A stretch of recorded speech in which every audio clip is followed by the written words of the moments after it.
네, 오늘 믿음의 고백합시다. 주는 살아계신 하나님의 아들이십니다. 네, 우리가 오늘 아침에도 예수 그리스도 언약의 말씀을 주셨습니다. 그래서 어떤 신앙생활을 할 때 신앙생활의 성공, 그 다음에 신앙생활의 실패 얘기할 때 항상 하나님의 언약이 성취되는 신앙생활을 하느냐 안 하느냐, 이게 제일 중요한 기준이라고 우리 서론에서 말씀하셨어요. 그래서 항상 예배할 때 나의 신앙생활을 점검하고, 그리고 그 신앙생활이 잘할 수 있도록 하나님이 주시는 두 가지 체험 하라고 말씀하셨죠. 오늘 놓치지 마시기 바랍니다. 우리 오늘의 주신 말씀, 오전에는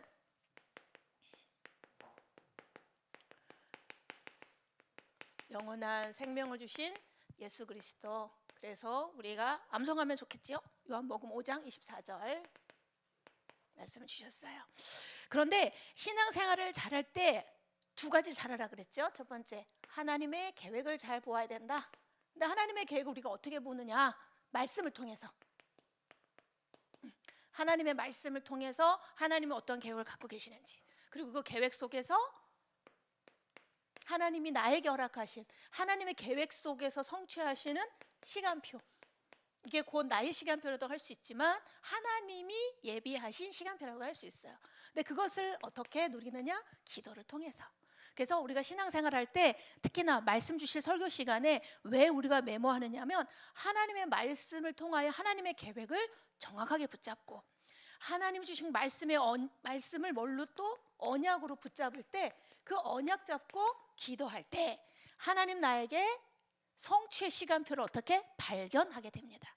그래서 신앙생활은 딱 한마디로 말하면은 하나님의 말씀이 성취되어지는 것, 그것이 신앙생활이에요. 그래서 그것이 또 응답이고, 그런데 신앙생활의 또 원리 중에서 갈라디아 6장 7절 말씀 주시죠. 심은 대로 거둔다. 그래서 다시 말해서 씨앗이 뭐를 결정한다? 열매를 결정한다. 그래서 내 인생에 어떤 씨앗이 심겨져서 어떤 열매를 맺느냐는 씨앗에서부터 시작이 되는 거예요. 그래서 만약에 우리가 여름에는 잘 많이 심는 게 뭐 상추 같은 거잖아. 그러면 그 상추가 상추 씨앗을 심어놓고 상추를 기대하듯이, 내가 배추를 심어놓고 상추를 기대할 수는 없는 건 거지. 그렇다면 오늘 여러분이 하나님 앞에 어떠한 씨앗을 심어야 되느냐, 아니면 우리 가문과 우리의 배경에 어떠한 씨앗이 심겨져 있느냐를 잘 분간하여서 생명의 씨앗을 심기 바랍니다. 그것이 첫 번째 대지였어요. 무엇을, 어떠한 씨앗을. 우리는 태어날 때부터 창세기 3장에 씨앗, 근본을 가지고 태어나잖아요. 그러니까 어떤 누구의 그것도 아니고 뭐 내 노력도 아니고 내 배경이단 말이야. 모든 사람의 인류의 배경이다 이거죠. 그런데 이 배경에서 온, 이 근본에서 온 것을 통해서 영적인 유산을 남기고 전달이 돼. 우리가 지난주에 얘기했던 것처럼 우리의 가정이 영적으로 구원받고 언약으로 바뀌지 못하면, 다시 말해 언약 성취의 가정이 되지 못하면 심겨진 씨앗이 창세기 3장의 씨앗 그대로 전달된다 이거지. 원죄의 문제를 반드시 해결받아야 돼. 그래서 여기에서 모든 고통과 모든 연약한 불행이 시작된다. 그래서 우리는 하나님이 이 땅에 생명의 씨를 심어주셨는데 그분이 바로 예수 그리스도다. 예수 그리스도의 생명의 씨앗이 심겨지면 그 삶의 열매가 영생의 열매를 맺는 것이죠. 그렇다면 우리가 두 가지의 씨앗을 분별하고 그 씨앗을 통하여 하나님께 영광을 돌려야 돼. 우리가 너무 잘 알고 있지. 사망의 씨앗이냐, 사탄이 원래의 인간을 무너뜨리려고 했던 그 영적인 그 흐름 그대로 가는 것이 생명 아닌 사망의 씨앗. 반대로 하나님이 주시는 회복의 씨앗, 회복의 영, 생명의 씨앗으로 영원한 것을 남기고 가는 삶을 살 것이냐. 하나님이 우리에게 복음 주시기 전에 복음이 필요한 것이 바로 이 사망의 씨앗에 있으면 안 되니까, 그래서 우리에게 영원한 회복의 생명의 씨앗으로 우리에게 예수 그리스도를 보내주신 것이죠. 그래서 우리가 그 씨앗이 내 영과 혼과 육신의 그대로 영원한 것으로 은혜로 주신 것이 뭐다? 구원. 맞습니까? 그래서 이 구원을 누리는 것이 신앙생활이다. 구원을 누리는 기도를 통하여 생명의 열매를 맺는 것이다. 그래서 어떤 의미로 보면은 하나님이 나에게 반드시 해결해야 될 원죄의 큰 무게가 있지만 더 큰 은혜의 무기로 예수 그리스도가 덮어주셨어. 그래서 우리는 원죄의 문제를 해결받은 그 이후의 삶에 대해서 고민하는 것이지 더 이상 원죄의 문제를 때문에 고민할 필요는 없는 거야. 그런데 왜 우리가 자꾸 원죄를 기억하고 왜 자각해야 되느냐? 은혜는 원죄를 알지 못하면 은혜를 이해할 수가 없어. 우리는 하나님의 은혜가 없이는 이 원죄의 이 죄성으로 인해서 일어난 모든 사건과 모든 불행을 해결할 수 있는 시작이 안 되거든. 여러분, 우리가 누리고 있는 이 자유와 우리가 누리고 있는 이 기쁨과 이 소망이 왜 더 가치가 있어요? 그 반대가 무엇인지 알기 때문이죠. 우리가 구원받지 않은 상태에 머물러 있다면 계속 이 씨앗이 내 삶의 근본이요 과정이요 결과가 되어버리는데, 우리 그것을 구원이라고 하는 선물 값없이 주신 에베소서 2장 8절의 그 은혜로 내 삶이 생명력 넘치는 삶으로 영원한 언약을 성취해가는 복된 삶으로 바꿔주셨다는 거예요. 여러분, 믿어지십니까? 그게 우리의 힘이야. 그게 우리의 나아갈 힘이 되는 거야. 여러분이 세상에 나가서 무엇으로 승리하느냐? 잘 배우고 많은 것을 갖추고 뭔가를 갖춘 배경 때문에 승리할 수는 없습니다. 그거는 유한해. 언젠가는 고갈되고 아무리 노력해도 할 수 있는 인간의 이 성취점은 그 정도야. 그러나 하나님 주신 힘으로 어떠한 목표가 높고 멀고 힘들다 해도 그건 다 넘어설 수가 있어. 그게 하나님의 능력이에요. 사람이 아무리 과학적으로 많은 것을 개발하고 사람을 이롭게 하지만 그것을 뛰어넘을 수 있는 능력은 사람에게서 오는 게 아니에요. 그래서 한계가 있는 것이죠. 이 땅에 있는 것은. 그럼 우리가 그 한계를 뛰어넘을 수 있는 힘을 하나님 앞에 붙잡고 우리가 하나님 앞에 공급받아야 될 힘이죠. 그게 우리는 영적 승리. 우리가 이 세상에 사는 동안에 늘 생각해야 될 게 있어요. 인간은 유한하다. 인간은 한계가 있다. 그리고 우리의 삶을 살아가서 볼 때도 우리가 원하는 것이 있잖아. 뭐 그걸 영적인 걸 떠나서라도 육신적인 걸 생각할 때 뭔가가 하고 싶어 하는 게 있어. 그러나 조용히 나한테 대답하지 않아도 되는데 마음속에 질문해 보세요. 내가 원한다고 해서 다 되느냐 이 말이야. 내가 갖고 싶은 거 다 갖고 내가 원하는 거 다 갖고 내가 하고 싶은 거 다 하고 그렇지 않아요. 그런데 좀 근본적인 건 얘기를 해볼게요. 우리 마음에는요, 사람이 다 살아가려면 원함이 있어야 돼. 뭐 먹고 마시고 잠들고 의식주의 원함이 있어. 이거 육신의 것이야. 그런데 이면적으로는 평안함과 행복감과 만족감과 정서적이며 영적인 것이 있어. 사람은 이 두 것이 만족되어질 때 참 행복이라고 하고 누린다 이렇게 표현합니다. 근데 복음을 모르면 이게 전부야. 그래서 이것이 무너지면 인생이 끝나. 막 저주해. 나만 뭐 없어. 막 우리 부모 왜 그래? 막 이러면서 원망하고 살아. 근데 또 좀 복음을 깨달았어. 그럼 뭐가 발견되는 줄 알아요? 괴리감. 하나님 안에 이게 다 있다는데 나는 이게 문제인 걸? 그러면서 뭐가 되죠? 갈등이 나와요. 오늘 로마서 2장의 말씀은 유대인들이 정말로 예수 그리스도가 주신 참 복음을 알지 못하니까 표면적 유대인으로 온전한 척하면서 복음 있는 척하고 누리는 척하고 교회 안에서 예배드리니까 나 신앙생활 잘하는 척하고 산다 이 말이야. 이 두 가지 문제를 다 헷갈리고 있어. 우리가 하나님이 주시는 참 평안함과 참 행복은 여기서 시작되는 거거든요. 여기 이것을 온전히 누려버리면 다시 말해 이건 나의 원함이고 이것은 하나님의 영광을 드러내는 하나님의 이 시간표, 하나님의 계획을 말하는 거예요. 내가 그 계획을 깨닫잖아? 그러면 나의 원함이 뭐가 돼요? 하나님의 영광을 위하여 원하는 바가 되는 거야. 그래서 하나님의 영광을 위한 의식주는 다른 거야. 그걸 알았던 사람이 로마서 16장이에요. 그래서 로마서 16장에는 일꾼들이 그들이 누리고 있는 의식주가 저주 멸망처럼 막 안 그래. 넘쳐 흘렀어.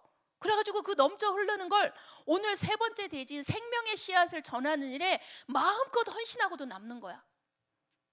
그래서 말씀이 얼마나 소중한지, 예배가 얼마나 소중한지, 왜? 그걸 통하여 계속 이것의 완벽한 성취가 있음을 믿기 때문에, 그리고 그것을 체험했기 때문에. 그래서 그 말씀이 소중하고, 예배가 소중하고, 공동체가 소중하고, 그래서 메신저도 소중한 거야. 그래서 지체가 소중한 거야. 아멘입니까? 그러니까 이걸 다 체험하지 못했으니까 없다, 내가 못 느꼈으니까 없는 거야, 우리가 착각하고 있는 거예요. 말씀 안에 깊이 들어가잖아요. 그러면 그 안에 만족이 있어. 말씀의 성취 속에 들어가잖아. 아무것도 없는 나인데 모든 걸 가진 사람이라는 걸 알게 돼요. 그 고백이 바로 사도 바울의 고백이었어요. 나는 무능한 자 같고, 나는 가진 것이 없는 자 같은데 그리스도 안에 나를 보니 난 모든 것을 가진 자였다 이거야. 중요한 게 뭐다? 참 행복이 예수 그리스도 안에 있다. 과연 내가 어디에서 이러한 것을 찾고 있는지를 우리가 좌표를 잘 맞춰야 돼. 내가 원하는 이 참 행복, 나의 원하는 육신의 원함과 내 영의 시달림 속에서의 원함이 뭔지 빨리 분별해야 돼. 근데 그 감각까지도 없다, 그럼 그게 이제 진짜 큰일인 거예요. 여러분 스스로를 진단해 보세요. 나는 표면적인 혹시 유대인은 아닌가? 나 예배는 안 빠지거든. 뭐 헌금도 해 나. 그래서 엄마 말씀 잘 듣고 예배 잘 드리고 있거든. 표면적 유대인. 근데 내면적 유대인은 뭐라는 존을 받는, 마음의 할례를 받아야 된대.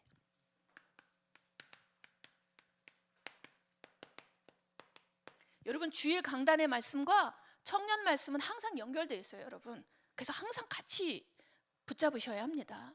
오늘 로마서 2장 28절부터 29절이지만 2장 전체를 한번 읽어보세요. 먼저는 사도 바울이 유대인의 죄악됨을 계속 고발합니다.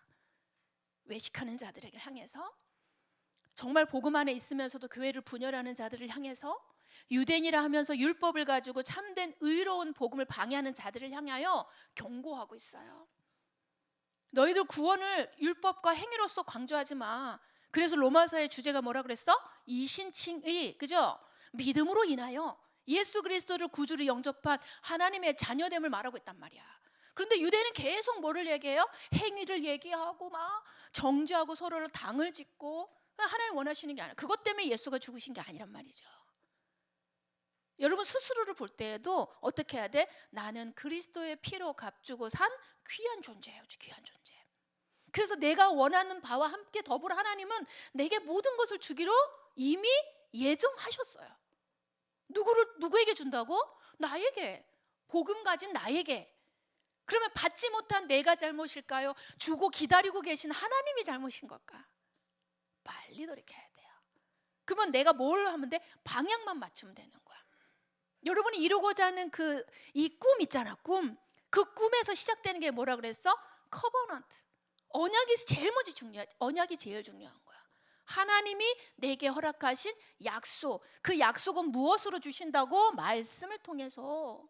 그러면 그 말씀을 내게 개인화하여서 내 안에 시간표를 분별할 수 있도록 기도해야죠.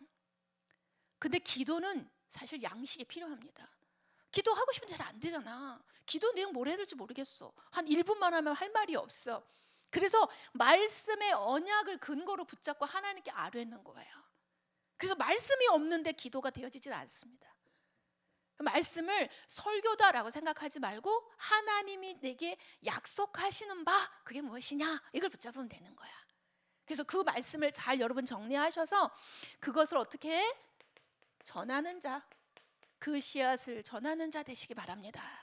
여러분에게 주신 생명을 전하는 거야. 여러분의 삶의 지혜를 전하거나 되어지는 거를 전하는 게 아니야.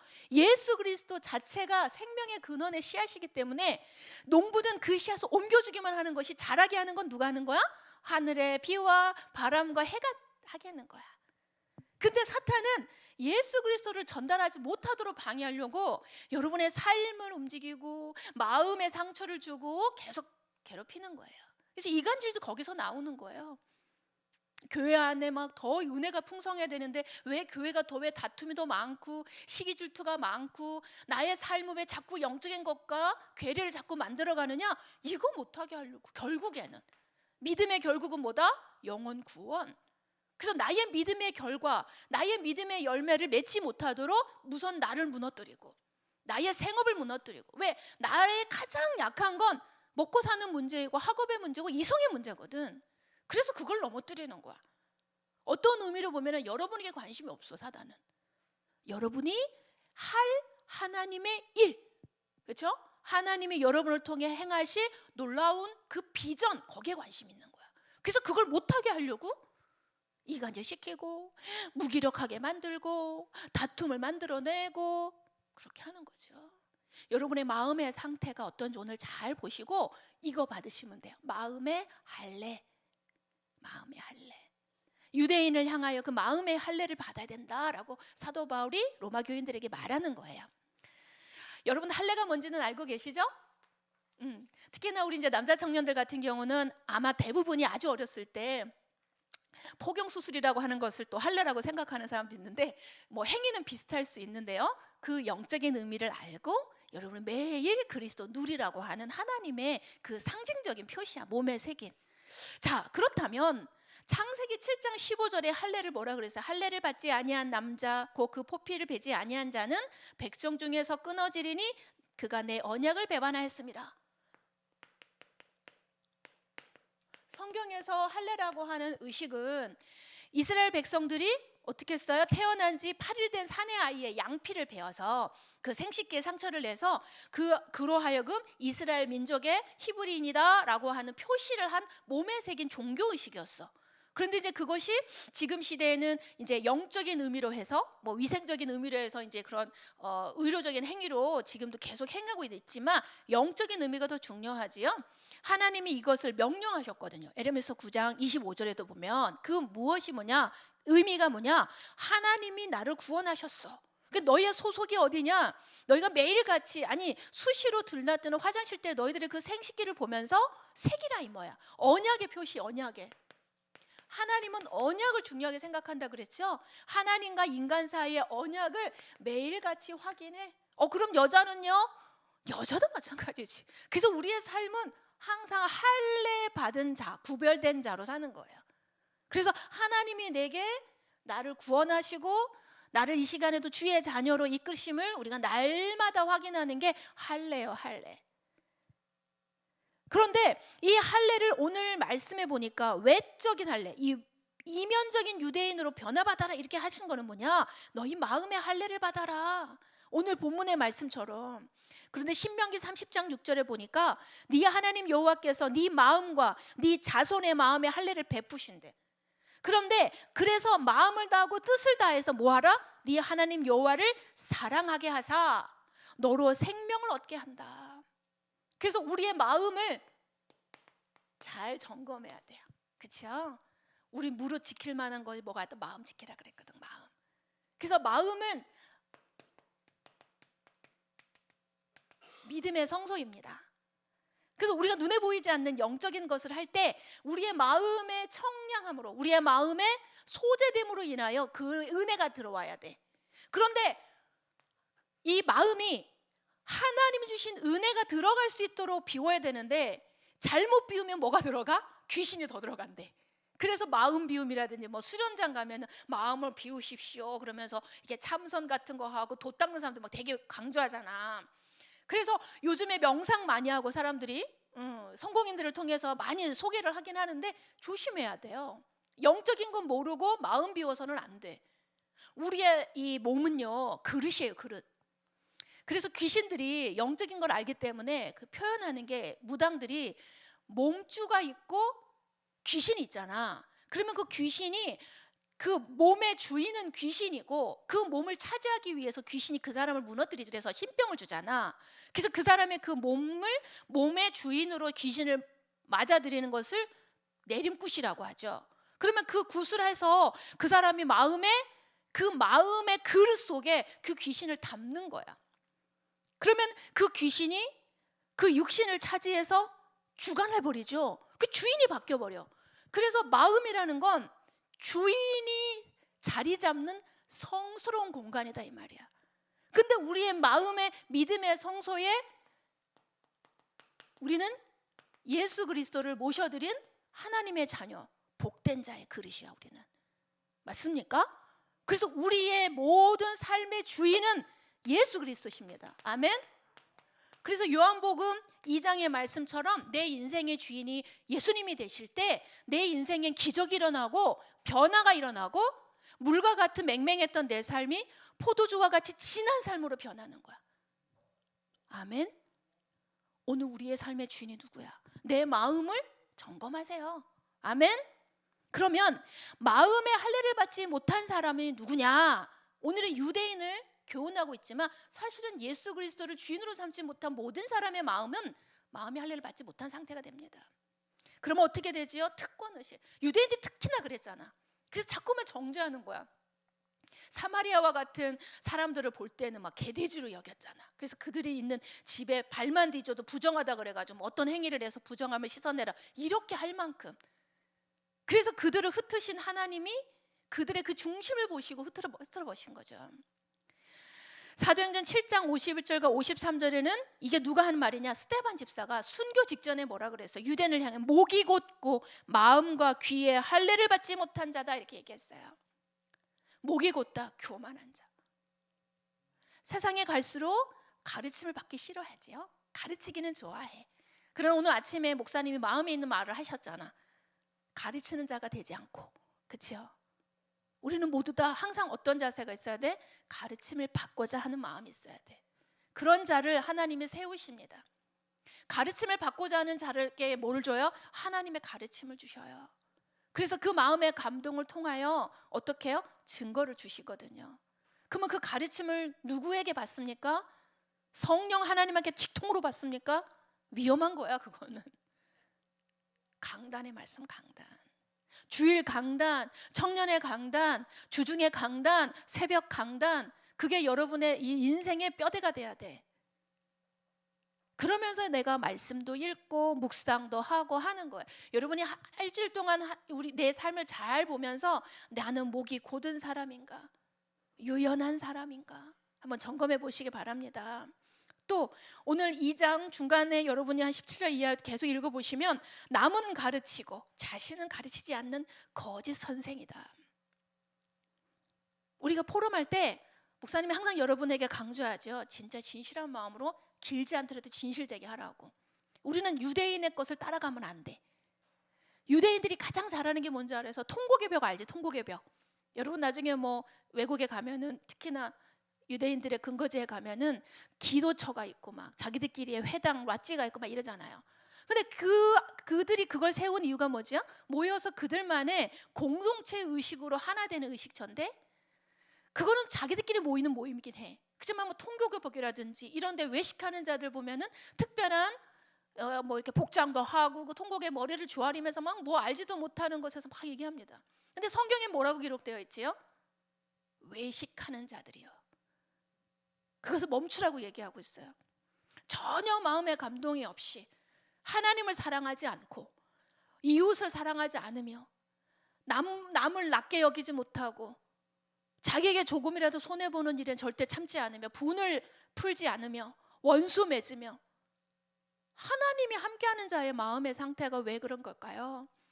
하나님이 내게 주신 은혜의 감동이 없으면 완악해집니다.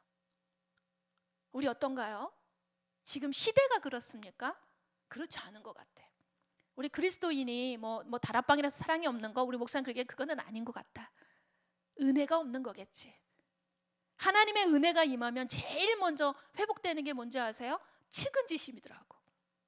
먼저는 나를 향해서 내가 복음 안 받았으면 어쩔 뻔했는가. 야, 나 진짜 이상한 또라이였네. 그거 발견하게 될 겁니다. 아마 그게 발견 안 됐다 다시 한번 봐보세요. 진짜로 나 복음 안 받으면 어쩔 뻔했나. 어떤 친구가 그런 얘기를 하더라도 목사님 저는요 하나님 안 믿었으면 진짜 나 죽었을지도 몰라요. 나 진짜 이상한 미친애예요 막 이렇게 얘기하더라고. 근데 진짜 맞는 얘기예요. 그게 온전히 복음을 깨달은 사람은 그게 보여져요. 제가 저와 여러분을 보면서 안타까운 게 뭐냐면 저도 모태신앙이잖아요. 엄마 뱃속부터 교회를 다녔어. 그러니까 구원받지 못한 사람의 마음의 상태와 영적 상태를 그렇게 가슴 깊이 몰라. 그러니까 구원을 너무 쉽게 받아버린 거야. 그러니까 그 가치를 모르니까 감독이 별로 없더라고. 근데요 여러분 진짜 복음되게 나에게 딱 주신 그 은혜를 회복하잖아. 찬양을 불러도 은혜요, 기도를 해도 은혜요, 말씀을 들으면 내 마음에 정말 시원함이 임하게 될 거야. 여러분 정말 그걸 회복하기 바라고요. 꼭 체험하길 바랍니다. 그게 뭐 다른 교회 가고 막 사랑이 풍성해 보이는 뭐 사랑의 교회를 가면 있고 아름다운 교회 가면 없고 그럴 수는 없어요. 하나님은 동일하십니다. 그럼 뭐가 문제다? 나의 마음, 나의 마음이 빈 마음, 가난한 마음이어야 돼. 언제나 말씀이 고픈 상태, 하나님의 은혜와 사랑이 고픈 상태. 오늘도 아침에 운전을 하면서 하나님께 무슨 기도를 하고 올까? 조금 목사님 마음이 아침에 좀 텁텁함을 하나님 주시더라고. 하나님 왜 제가 마음이 이렇게 마음이 텁텁하고 그럴까요? 오늘은 우리 대청부에게 이 마음의 할례라는 말씀을 전해야 되는데 제가 사실 이 말씀 2주 준비했거든요. 원래는 지난주에 해야 될 순서잖아. 지난주가 1장 했으니까 지난주 2장을 해야 되는데 사실 2장을 준비하면서 뭔가 되게 부족함을 느꼈어요, 목사님이. 그래서 가정의 메시지 돌려야겠다. 그랬더니 가정의 메시지 하나님 너무 빨리 잘 주셨어요. 그래서 은혜가 되게 지난주는 가정의 메시지를 선포했죠. 그런데 이제 이번 주까지는 2주를 묵상을 하는데 솔직히 설교문으로는 안 나오더라고.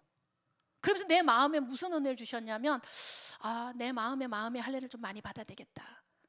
그러면서 무슨 기도를 많이 했냐면 하나님 은혜를 주세요. 하나님 은혜를 주세요. 하나님 나를 사랑하시는 그 하나님의 그 사랑이 그 생명이 나를 좀 감동시켜 주세요. 이런 기도 되게 많이 나오더라고. 그러면서 오늘 이 말씀을 준비하는데 이걸 여러분 말씀 받을 때 그래 유대인들에게 이렇게 받지 말고 나에게 주시는 말씀을 받아보세요. 혹시 내 목이 고다 있지는 않은가? 내가 너무 메말라 있지는 않은가? 내가 남을 가르치기만을 하고 있지 않는가? 내가 교회 안에 있는 이방인이진 않는가? 나의 마이 메시지를 한번 받아보세요. 그게 마음의 할례를 시작하는 표피를 베는 피 흘림이야. 생식기를 자르는 건 굉장히 제일 아픈 고통점 있는 곳이래. 그리고 그것을 통해 아무것도 할 수가 없어. 걸을 수가 없어. 그래서 이스라엘의 전쟁 때에 할례를 다 시켜버리잖아. 이길 수 없잖아요. 그러면 하나님이 왜 그걸 믿음의 사람들에게 허락하신 걸까? 하나님 우리에게 이 마음의 성소에, 이 믿음의 성소에 진정 하나님의 은혜가 임하기를 원하신다라는 거죠. 오늘 여러분의 마음에 그 은혜가 임하길 바랍니다. 하나님의 언약 말씀에 관심이 없어. 그러면서 비판해. 그러면서 영적인 가치를 모르니까 막 함부로 해. 믿음의 공동체, 교회 안에는 있으나 뭐 하는 사람? 종교 생활하는 사람. 유대인을 통하여 우리가 그들을 욕할 것이 아니라 교훈 삼아야 되는 것이죠. 그래서 그들의 인생과 삶을 봤을 때 다 가진 것 같고 유능한 자들인 것 같으나 은혜가 없었어. 그 은혜가 어떤 은혜? 참 복음을 모르니까 모든 삶이 종교로 빠져버리는 거야. 그러니까 판단하고 비판하고 이간질하고 그러면서 입버릇처럼 우리가 뭐라고 얘기하죠? 제 생각에는요. 무슨 생각이 필요해요? 하나님 말씀 앞에서. 그렇죠? 하나님이 오늘도 여러분을 쓰겠다고 하시는데 하나님 전 잠깐만요. 되게 막 객관적이고 이해될 만한 객관성이 있어. 그렇지만 그 객관성을 뛰어넘는 하나님의 그 절대 주권 속에 나를 한 번만 맡겨봐봐. 그럼 하나님 바꾸신다니까. 내가 생각하는 내 기준 속에서의 이게 A면 하나님은 A 다시를 이미 예비하고 계신 게 있어요. 근데 그걸 가로막고 있는 할례받지 못한 겉에 그치 표면적인 유대인의 습성을 우리가 깨뜨려 버려야겠다. 그게 마음의 할례다. 마음의 할례는 보이지 않죠. 그러나 하나님이 직접 행하신대. 그러면 우리는 무엇하면 돼요? 제일 중요한 거 온유한 사람. 말씀에 길들여진 자. 하나님의 말씀에 율법에 길들여진 자. 율법이 없으면 죄악을 모릅니까? 몰라. 율법은 원래 하나님이 주의 백성들을 지키기 위한 보호막이죠. 그래서 우리가 죄가 죄인 줄을 알고 악이 악한 것을 알아 끊어내기를 원하셔서 주신 율법책인데 그것을 통하여 구원까지도 행위로 묶을까 봐. 그치? 그래서 우리가 그 율법을 완성하신 그리스도를 통하여 우리에게 주신 것이에요. 그래서 마태복음 7장 21절에 보니까 주여 주여 하는 자가 천국에 다 들어가는 게 아니래. 하나님의 뜻대로 행하는 자가 그렇대요. 하나님의 말씀을 빌들어진 자, 하나님의 말씀에 순종하는 자. 할례는 순종을 의미합니다. 순종을 전제로 하는 거야. 요한복음 14장에 성령님이 내 삶을 인도해 가시도록 여러분, 하나님은 믿는데 하나님의 말씀을 순종하지 않는다. 조금 이분법적이지 않아? 좀 이율배반적인 거야. 하나님을 정말 믿는다면 하나님의 말씀에 순종하세요. 하나님의 말씀은 곧 뭐예요? 나를 바르게 세우고 교훈하게 충분한 말씀이 있어. 그래서 그 말씀이 기준되어야 되는 거예요. 그래서 우리는 우리의 영혼이 하나님께 돌이켜 섰을 때 나를 온전케 하실 수가 있습니다. 또 마음의 할례는 어떤 것입니까? 형식보다 중심을 바로 하는 것. 여러분이 하나님을 향한 그 중심 있잖아. 그 중심대로 하세요. 외식하는 자가 되지 말아라. 유대인들처럼 꼭 남이 보는 데서 뭘 하고 막 가는데 인척하고 막 여러 가지 것들을 가지고 뭔가를 포장하고 그러지 않아도 돼요. 적어도 대청부에서 여러분이 포럼하실 때는 포장할 필요 없어. 그냥 오늘 들은 말씀 그대로, 오늘 말씀 주신 것을 내 생각이 아닌 그대로 믿음으로 고백을 해보세요. 여러분에게 주신 그 은혜대로 절대 하나님 우리를 은밀한 중에 보시고요, 하나님 외모로 취하지 않으셔요. 과부의 두 랩돈을 왜 칭찬했어요? 그는 누구처럼 막 쨍그랑 소리가 나는 그 헌금함에 막 자기가 얼마나 많이 헌신하는지를 알고 막 쏟아부었대. 그런데 과부의 그 두 랩돈을 더 칭찬하셨어. 왜? 하나님께 진정으로 드리는 사람이니까. 하나님은 다 아십니다. 하나님을 속이지 말라 그랬거든. 하나님 오늘 여러분의 진실하고 순전한 마음을 받기 원하세요. 세 번째, 하나님과 사람에게 칭찬받는 거룩한 삶. 여러분, 거룩한 삶을 오해하지 마세요. 거룩한 삶은 외식의 삶이 아니야. 거룩이라는 건 하나님과 세상의 것을 구별하는 것을 말하는 거예요. 그러면 하나님이 칭찬하는 사람은 하나님과 더 가까이 있기에 하나님의 뜻을 알고 하나님과 동행하는 자를 말하는 거예요. 하나님은 지금 이 시간에도 여러분에게 뭘 하기를 원하셔? 거룩하라, 거룩하라, 거룩하라 말씀하세요. 근데 우리가 거룩할 수 있는 사람이야? 못하잖아. 우리는 육신이 더 가깝거든. 창세기 3장의 죄성 때문에, 원죄 때문에. 근데 왜 하나님 우리에게 거룩하라 그런 걸까? 그래야 사니까. 맞죠? 아이가 엄마에게 태어나서 아장아장 걸었어. 근데 아장아장 걸어가는 아이를 이렇게 막 위험하고 막 그 상처받는 곳에 엄마는 어떻게 하죠? 계속 가르칩니다. 반복하면서 가면 안 돼. 입이 아뜨 막 그 언어에 엄마가 맞춰주기까지 하면서 보호하잖아. 그러다가 안 되면 어떻게까지 하죠? 때리기도 해요. 큰일 난다고 하면서. 그 엄마의 마음이 여러분을 향한 거룩을 요구하시는 하나님의 마음이에요. 어떻게? 너희의 삶을 구별해.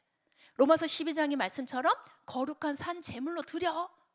근데 하나님은 여러분을 각을 두고 피를 흘리는 산 제물로 받고 싶은 식인종이시야? 아니잖아. 여러분의 중심을 받고 싶어 하신다는 거지. 여러분의 어려운 환경도 세상을 너무 좋아하는 여러분의 마음의 어떤 문화도 아신다니까요. 그런데 그걸 방종함으로 인해서 하나님 아시죠? 나 오늘도 좀 놀아야 될 것 같아요. 한두 번도 아니고 매주 그래. 그럼 엄마는 어떻게 해야 돼? 때린다 그랬잖아. 돌이키기 위하여. 왜? 내 자녀를 지켜야 되니까.